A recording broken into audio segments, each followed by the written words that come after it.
কোন অভ্যুত্থান বা বিপ্লব 36 দিন বা 1 মাসে হয় না। হ্যাঁ, কেউ যদি মনে করেন অল্প কয়েকদিনের আন্দোলনে হাসিনাকে দেশ ছাড়া করেছেন, তবে তারা বোকার স্বর্গে বাস করছেন। শেখ হাসিনার পালানো বিএনপির 16 বছরের আন্দোলনের ফসল গণবিস্ফোরণে শেখ হাসিনা পলায় গেছে। আন্দোলনকারী বিএনপি করেছে, ঈদের পরে আন্দোলন, আর কেউ করেনি। হ্যাঁ, ঘুম আর খুন হয়েছে খালি বিএনপি কর্মী, দেশ ছাড়া হয়েছে খালি বিএনপির কর্মী। আমরা খায় না খায় অ্যাক্টিভিজম করলাম, আমরা তো বিএনপি করি না, গলিক খাই না। সমাজ কি তাইলে আমাদের মেনে নেবে? বিএনপির আন্দোলন তো দেখেছেন, দেখেন নাই? গত 10টা বছর 10টা জনসভা করতে পারে নাই। ঈদের পর আন্দোলন করতে করতে শুনতে শুনতে কান পয়সা খুলে পড়েছে। প্রাণ ভয়ে পুলিশের আক্রমণে দাঁড়াইতে পারে নাই, নিজেরা আবার স্বীকার করেছে। খালেদা জিয়ার বাড়ির সামনে 2টা পালিক ট্রাক সরাইতে পারে নাই, আবার আসিছে আন্দোলনের ক্রেডিট নিতে।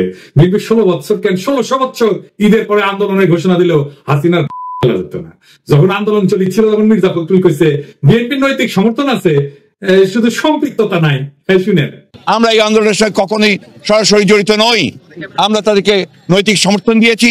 আর রুমিন ফারানা বলে বিপ্লব তারাই করেছে, 1 মাসে বিপ্লব হয় না। তাহলে 7ই নভেম্বরের বিপ্লব কেমনে 4 দিনে হইল? নভেম্বরের 3 তারিখ থেকে 7 তারিখ বিপ্লব। রাশিয়ার বিপ্লব কেমনে 10 দিনে হইল? দুনিয়া কাঁপানো 10 দিন, ওই টাইমের উপরে একটা বইও আছে। বিপ্লব ক্ষণস্থায়ী, বিপ্লব অল্প সময় থাকে। বিপ্লব হইতেছে সেই মহেন্দ্রক্ষণ, একটা মাহদীয় সময়, যখন একটা জনগোষ্ঠী তার জাতীয় আকাঙ্ক্ষার সর্বোচ্চ শিখরটা হুট করে ছুঁয়ে ফেলে, বিদ্যুৎ চমকের মতো বা লাফায় ওঠা ল্যাম্পের শিকার মতো। ওই সময় ওই জাতির উপরে আল্লাহর খেলাফত নাজিল হয়, তখন সেই হয়ে ওঠে দুনিয়ায় খোদার খলিফা, বিপ্লবের নায়ক। আর সেই অসামান্য মুহূর্তটাই বিপ্লব। আমরা ভাগ্যবান, আমরা পুরা জাতি ওই মুহূর্তটাই, ওই মহেন্দ্রক্ষণের নায়ক, যার মধ্যে দিয়ে সৃষ্টিকর্তার পবিত্র ইচ্ছা আমাদের জাতির উপরে নাজিল হয়েছিল। এই জন্য এই শহীদের মৃত্যু নাই, তারা সময় আর কালকে অতিক্রম করে যায়। আমি কইছিলাম খোদা তাআলার দয়া ছাড়া বিপ্লবের বিজয়ী হওয়া যায় না। খোদা তাআলা সাহসের আবাবিল পাখি পাঠান লড়াইয়ের ময়দানে, খোদা তাআলার সাথে জনগণের একটা স্পিরিচুয়াল কানেকশন ছাড়া বিপ্লব সফল হয় না। মুহাজিমনের ডাক শুনে সবাই, আপনি রুমিন ফারানাকে বিএনপি কে খোদা তাআলার জায়গায় বসাইতেছেন? নাউজুবিল্লাহ। বিপ্লবের মালিক সৃষ্টিকর্তা, আপনারা না। আপনি বিপ্লবের নায়ক হইলে আপনি মাইকের সামনে চিল্লাইতেন না, অবশ্য ভুলভাল চিল্লান। কইতেছে 18 সালে নাকি বিএনপি নির্বাচন প্রত্যাখ্যান করেছে। শুনেন, ভারতের সঙ্গে আঘাত করে 14-24-24 ক্ষমতা দখল করলো বিএনপি, তখন আকস্মিকভাবে জনগণের পাশে থেকে নির্বাচন প্রত্যাখ্যান করেছে। ওই নিজেই 2018 সালে সংসদে সংরক্ষিত আসনের এমপি ছিল বিএনপির, হালকা বিএনপি নির্বাচন প্রত্যাখ্যান করছে।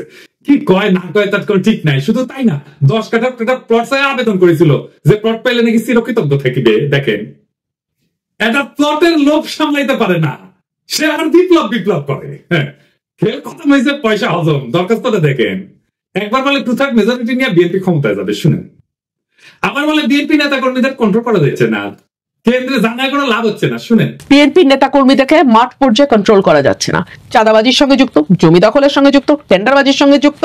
আমার এলাকাতে পথধারী নেতারা কেউ মাটি ভরাট করে নদীর উপরে, জমি দখল করে, আরেক উপজেলায় পথধারী নেতারা মামলা বাণিজ্য করে। তো কন্ট্রোল করা তো যাচ্ছে না। কেন্দ্রে খবর পাঠানো হয়েছে, কেন্দ্র কোনো অ্যাকশন নেয় নাই। তো বুঝছেন তো, বিএনপি ক্ষমতা এসে কি করবি? আচ্ছা, অনেক ছেড়ে দিই, বাচ্চা মেয়ে কি কইতে কি কয় ঠিক নাই, আপনারাও ছেড়ে দিয়ে। এবার আসেন বিএনপির অন্যতম প্রধান তরুণ বুদ্ধিজীবী ফাহাম আব্দুল সালাম, ওরা নিয়ে একটু কথা বলি।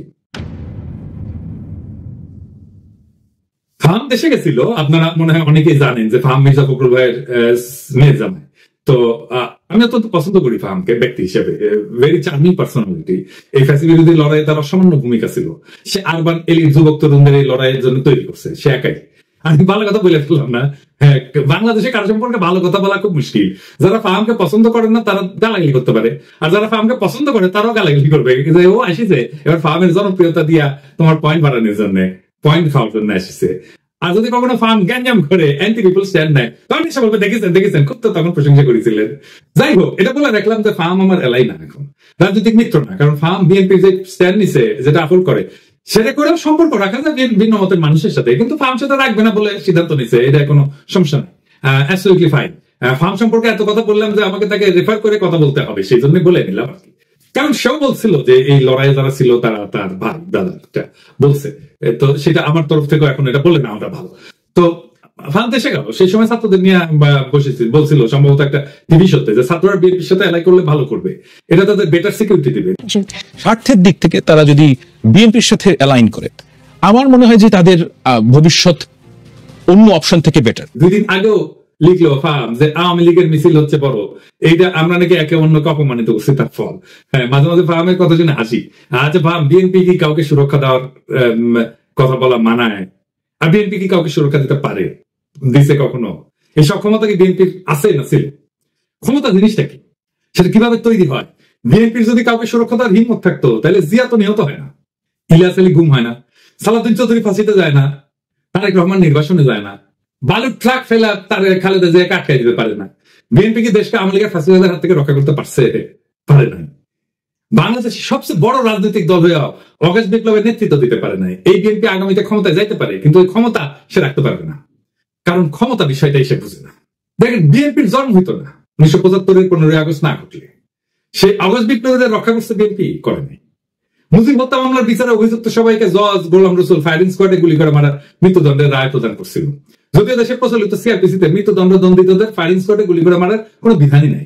সংসদে এই অপকর্মের বিরুদ্ধে সেদিন 120টা আসন নিয়েও বিএনপি কোনো বিরোধিতা না করে মুখে কুলু পাইতে চুপ করে বসেছিল।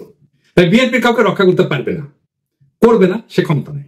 বিএনপি ক্ষতি করতে পারবে, সেটাই আসল ক্ষমতা। রক্ষা করতে পারাটা রাজনৈতিক ক্ষমতা না, বরং ক্ষতি করতে পারার হিম্মতটাই রাজনৈতিক ক্ষমতা। আমি এই প্রসঙ্গে বিস্তারিত আলাপ করছি আগের এপিসোডে। আওয়ামী লীগের মিছিল বড় হচ্ছে এই জন্য না যে কেউ কাউকে অপমান করছে আর অভিমানে রাজপথ ছেড়ে দিচ্ছে তাই আওয়ামী লীগ মিছিল করতেছে, না তা না। বাংলাদেশে বিএনপি বা জামাত বা ছাত্রদের এনসিপির গ্রিন সিগন্যাল ছাড়া আওয়ামী লীগের বাপের ক্ষমতা নাই মিছিল করে। আওয়ামী লীগ বিএনপির আশকারা পাইয়া মিছিল করতেছে না, শুধু বিএনপি আওয়ামী লীগের মিছিল করে দিচ্ছে। হ্যাঁ বা বেশ, এইভাবে তারা আওয়ামী লীগকে বাঁচাই রেখে জনগণকে ভয় দেখাইতে চায়। বিএনপি ক্ষমতায় আসার আগে দলটার নেতা কর্মী এবং তাদের আত্মীয় স্বজনরা আওয়ামী লীগের রাজনৈতিক স্বার্থ রক্ষার জন্য কতটা মরিয়া হয়ে উঠছে এই খবর পড়লেই সেটা বুঝতে পারবেন। আওয়ামী লীগকে যারা রুখে দিতে পারবে তারাই আগামী বাংলাদেশের নেতা হবে। বিএনপি রুখতে না চাইলে তো মাঠ ফাঁকা থাকবে না।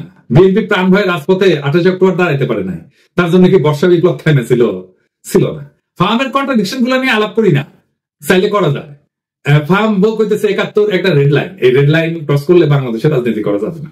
এই জন্য নাকি জামাত মেইনস্ট্রিম হইতে পারে নাই। আজিব বাত। বিএনপি কি 71-কে ওন করে? সে নিজে কি ফার্মকে নিজে বাঙালি জাতীয়তাবাদকে ওন করে? ফার্ম তো নিজেই নিজেকে হিন্দুস্তানি মুসলমান বলছে। দেখেন, আমি নিজেকে বাঙালি মনে করি না, আমি নিজেকে হিন্দুস্তানি মুসলমান মনে করি। ফার্ম কি ধর্ম নিরপেক্ষতা মানে? সে কি সমাজতন্ত্র মানে? সে নিজেই কমিউনিস্টকে দান দিক বলেন। সে বাকশাল চায়, আবার ইউরোপিয়ান এনলাইটমেন্ট চায়। তাইলে ফার্মের 71টা আসলে কি? ফার্মের ন্যারেটিভ কি 71-এর? আমি আসলে জানতে চাই। এবার আসে বিএনপির 31 দফা নিয়ে আলাপ করি। আমি 31 দফার এক দফা নিয়ে সারা ভাবে আলাপ করছি, আপনারা দেখছেন। আলাপ একবারে যদি করতাম আগ্রহ ধরে রাখতে পারতেন না। তো বিএনপিতে কিছু কইতে ইচ্ছা করে না, এটা বেকুব ভর্তি দল। এরা নিজেদের দুর্বলতা কখনো বুঝতে পারে নাই। যেহেতু অ্যান্টি আওয়ামী লীগ সকলের কাজের সুফল পাইছিল, তাই তারা ভাবে নাই নিজের ইন্টেলেকচুয়াল অ্যাসেট গড়ে তুলতে হবে। এখন পরিচয় গাড্ডায় আমি আমলের কোন ন্যারেটিভ তৈরি করতে পারেন নাই, একটাও না। আপনি দেখাতে পারবেন না একটা ন্যারেটিভ তৈরি করেছেন, নিজেদেরকে রক্ষা করতে পারেন ন্যারেটিভ তৈরি করে। আর এইটা যে তাদের দুর্বলতা, এটা কোনোদিন খতায় দেখেনি। গাড়ি করে মাস্তানি হয়, রাজনীতি হয় না। রাজনীতি সিরিয়াস বিষয়, ক্ষমতা মাফিয়াদেরও থাকে। যাই হোক, আজকে 2টা দফা নিয়ে আলাপ করবো বিএনপির 31 দফা। তার আগে কয়ে নেই, রাজনৈতিক দফার সংখ্যা কম হইতে হয়। আমি চ্যালেঞ্জ দিয়ে বলতে পারি, বিএনপি স্ট্যান্ডিং কমিটির প্রত্যেককে আলাদা করিয়া 31 দফা লিখতে বলেন, পারবে না, একজনও লিখতে পারবে না 31টা দফা। আপনি বিএনপির কর্মী বা নেতা হন, নিজে লেখেন, এটা এপিসোড অফ করে নিজে লেখেন, পারবেন না। আমি চ্যালেঞ্জ দিলাম, পারবেন না। আপনি নিজে যার রাজনীতি করাটাই কাজ, যে পারেন না নিজের দফাটা নিজে লিখতে, মনে রাখতে। পাবলিকের বাপের ধন কি সাপে খাইছে যে সে মনে রাখবে? তার ঠেকা পড়ছে। আসেন দেখি রাজনৈতিক কর্মসূচি অল্প দফায় কেন হইতে হয়, সেটা একটু আলাপ করিনি। 1 নম্বর কারণ সহজবোধ্যতা। অল্প দফা থাকলে জনগণ সহজে বুঝতে পারে কি দাবি করা হচ্ছে। বেশি দফা থাকলে মেসেজ জটিল হয়ে যায়, সেই জন্য সাধারণ মানুষের মনোযোগ হারানোর ঝুঁকি বাড়ে। 2 নম্বর, মোবিলাইজেশন সহজ হয়। কম দফা মানে 1টা বা 2টা মূল দাবির পিছনে জনগণ জোরালো ভাবে ঐক্যবদ্ধ হইতে পারে, আন্দোলনের শক্তি বাড়ে। 3 নম্বর, কৌশলগত চাপ সৃষ্টি করা যায়। সরকার বা বিরোধী শক্তির উপর চাপ তৈরি করার জন্য স্পষ্ট এবং নির্দিষ্ট দাবি থাকা জরুরি। বেশি দাবি দিলে কোনো দাবি নিয়ে সুনির্দিষ্টভাবে চাপ তৈরি করা যায় না। গতি বজায় রাখা। কম দফার কর্মসূচি আন্দোলনের গতি এবং ফোকাস বজায় রাখে। লম্বা তালিকা মানে প্রত্যেকটা বিষয় আলাদা করে ব্যাখ্যা লাগবে, যা সময় ক্ষেপণ করে। 5 নম্বর হইতেছে সংবাদ মাধ্যমে সহজে প্রচার। মিডিয়া ছোট স্পষ্ট বার্তা প্রচার করতে পছন্দ করে। অল্প দফায় আন্দোলন সহজে শিরোনাম হয়। আমি এটা বললাম আন্দোলন এই কারণে, কারণ তারা কিন্তু 31 দফা আন্দোলনের সময় করছে, বিপ্লবের পরে করে নাই। সেজন্য আন্দোলনের কথা বললাম। আমাদের সফল আন্দোলনগুলো দেখেন, রাষ্ট্রভাষা বাংলা চাই, 6 দফা, এরশাদ বিরোধী আন্দোলনের এক দফা এক দাবি, এরশাদ তুই কবে যাবি? হাসিনা খাতা আন্দোলনের এক দফা। এমনকি বিএনপি যে 4 দলীয় জোটের 5 দফা ছিল 2001 সালের নির্বাচনে, দুর্নীতিমুক্ত প্রশাসন, সুশাসন, আইন শৃঙ্খলা উন্নয়ন, এই সমস্ত। তারপরে দফা বাড়তে থাকে। 2018 সালে বিএনপির ঐক্যফ্রন্টের দফা হয় 7 দফা আর 11টা লক্ষ্য। এই হইতেছে বাম ইনফ্লুয়েন্স। দাবি ঢুকাইতে হবে টাইসা। মানুষ পড়লো কিনা শুনলো কিনা ভাবা ভাবি নেই। আচ্ছা, 31 দফার 2 নম্বর দফা নিয়ে দেখি। তারা কইতেছে বাংলাদেশে গণতন্ত্র, ভোটাধিকার পুনঃপ্রতিষ্ঠা এবং স্বচ্ছ গণতান্ত্রিক প্রক্রিয়াকে স্থায়ী, সাংবিধানিক এবং প্রাতিষ্ঠানিক রূপ দেওয়ার লক্ষ্যে একটা নির্বাচনকালীন দল নিরপেক্ষ তত্ত্বাবধায়ক সরকার ব্যবস্থা প্রবর্তন করা হবে। ভালো কথা, কিন্তু প্রশ্ন হইতেছে তত্ত্বাবধায়ক সরকার তো বিএনপি প্রবর্তন করেছিল, তাই না? আইন কইরা 96 সালে তো টিকলো না কেন? আবার আইন করবে, টিকবে না। মানে আমরা চক্রাকারে একই সমস্যার আবর্তে ঘুরপাক খাবো নাকি বারে বারে? আবার যে বাতিল হবে না তার নিশ্চয়তা কি? জনগণ চায় একটা নিরপেক্ষ নির্বাচন, অবাধ স্বচ্ছ নির্বাচন, নেতা নির্বাচনের স্বাধীনতা। এটা কিভাবে নিশ্চিত হবে? বিএনপি তো বিচারপতির বয়স বাড়ায় নিজেদের পছন্দ মতো লোককে তত্ত্বাবধায়ক সরকার প্রধান বানাতে চেয়েছিল 2006 সালে। জানেন তো 2007 সালের জানুয়ারিতে যে সাধারণ নির্বাচন পরিচালনা হবে সেটার জন্য তত্ত্বাবধায়ক সরকার গঠিত হওয়ার কথা ছিল। তার প্রধান উপদেষ্টা হিসেবে বিচারপতি কে এম হাসানকে নিয়োগ করা হয়। উনি একসময় বিএনপির কেন্দ্রীয় নেতৃত্বে ছিলেন। তৎকালীন আওয়ামী লীগের মতে কে এম হাসান যাতে তত্ত্বাবধায়ক সরকারের প্রধান উপদেষ্টা হইতে পারে সেই জন্য বিএনপি সংবিধান সংশোধন করে বিচারপতির অবসর গ্রহণের বয়সসীমা বাড়াই দিয়েছিল। গ্যাঞ্জাম বাদে এই নিয়ে আবার গ্যাঞ্জাম বাঁধবে। এই দফা দিয়ে কি অবাধ সুষ্ঠু নির্বাচন করা যাবে? যাবে না। নিশ্চিত করা যাবে? যাবে না। এমনকি এই সিস্টেম টিকবে না, আগেও টেকে নেই। তাইলে এই দফা কি চিন্তা ভাবনা কইরা বানাইছে? আচ্ছা, 4 নম্বর দাবিতে কি বলেছে? পরপর 2 টার্মের অতিরিক্ত কেউ প্রধানমন্ত্রীর দায়িত্ব পালন করতে পারবে না। ভালো কথা, খুবই ভালো কথা। কি মনে হয় এটা কইরা? পরপর 2 টার্মের বেশি কেউ প্রাইম মিনিস্টার দায়িত্ব পালন করতে পারবে না। এটা বিএনপি অনেকবার বলছে, কিন্তু আমরা যাতে আমেরিকায় দেখি এইটাই সংবিধান সংস্কার কমিটি প্রস্তাব করছে।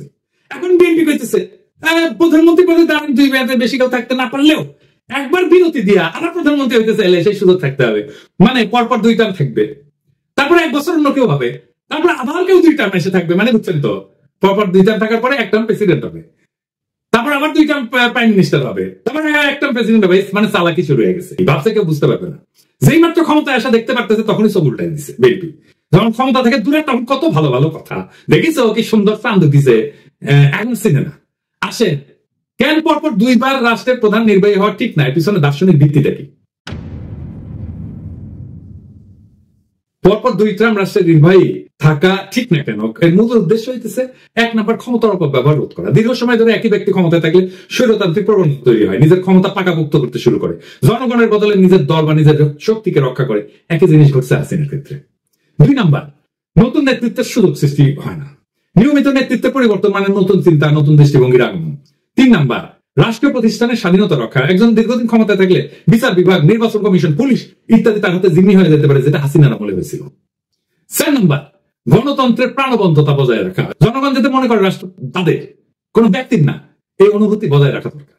এবং দীর্ঘকালীন শাসনের বিদ্রোহ কিন্তু অবশ্যম্ভাবী হয়ে ওঠে, কারণ ক্ষমতা কেন্দ্রীভূত হয়ে পড়ে। যখন এক ব্যক্তি বা গোষ্ঠী দীর্ঘদিন রাষ্ট্রের নেতৃত্ব থাকে তখন তারা সমস্ত শক্তি নিজেদের হাতে কক্ষিগত করে। আইনের শাসন দুর্বল হয়, বিচার ব্যবস্থা পক্ষপাতদুষ্ট হয়, সেনাবাহিনী প্রশাসন ব্যক্তি বিশেষের গোলাম হয়ে পড়ে, জনগণের স্বাভাবিক চাহিদা, ন্যায় বিচার, সমান অধিকার, জীবনের নিরাপত্তা এই সমস্ত পদদলিত হয়।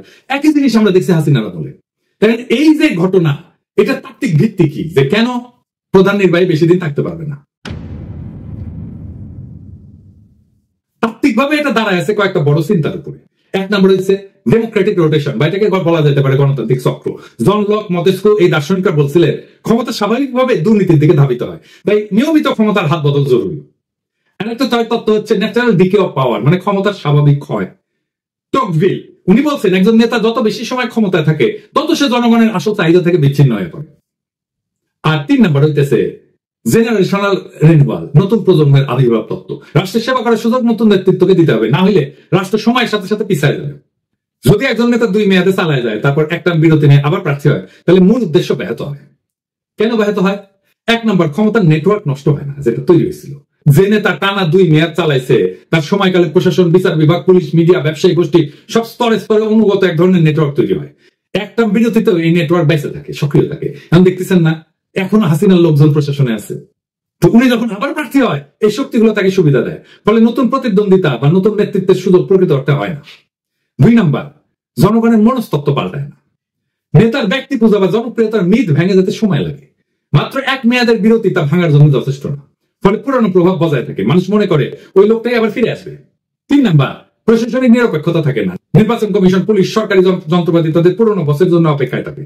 ফলে নির্বাচন প্রতিযোগিতামূলক হয় না, গণতন্ত্র দুর্বল হয়। 4 নম্বর হইতেছে নতুন প্রজন্মের নেতৃত্ব বাধাগ্রস্ত হয়। যখন পুরনো নেতা আবার ফিরে আসার সম্ভাবনা রাখে তখন নতুন নেতৃত্ব উঠে আসতে ভয় পায় বা বাধাগ্রস্ত হয়, গণতন্ত্রের নবায়ন থেমে যায়। তত্ত্বে যতই বলা হোক না কেন, অনেক রাষ্ট্রনায়ক নিয়ম ভেঙে আজীবন ক্ষমতা ধরে রাখার পথ তৈরি করছে। সবচেয়ে উল্লেখযোগ্য 2টা উদাহরণ দিই। ভ্লাদিমির পুতিন টানা 2 টার্ম শেষ হওয়ার পর উনি সংবিধান অনুযায়ী প্রেসিডেন্ট হইতে পারতেন না, তাই নিজের ঘনিষ্ঠ দিমিত্রি মেদভেদেভকে প্রেসিডেন্ট করে নিজে হয় প্রধানমন্ত্রী, কিন্তু রাশিয়ার প্রকৃত ক্ষমতা নিজের কাছেই রাখে। 2012 সালে আবার প্রেসিডেন্ট হয়, পরে সংবিধান সংশোধন করে তার মেয়াদের সীমাটা মুছে দেয়। এখন পুতিন 2036 সাল পর্যন্ত প্রেসিডেন্ট থাকতে পারবে, অর্থাৎ প্রায় 4 দশক ধরে। এর ফলাফল কি হয়েছে?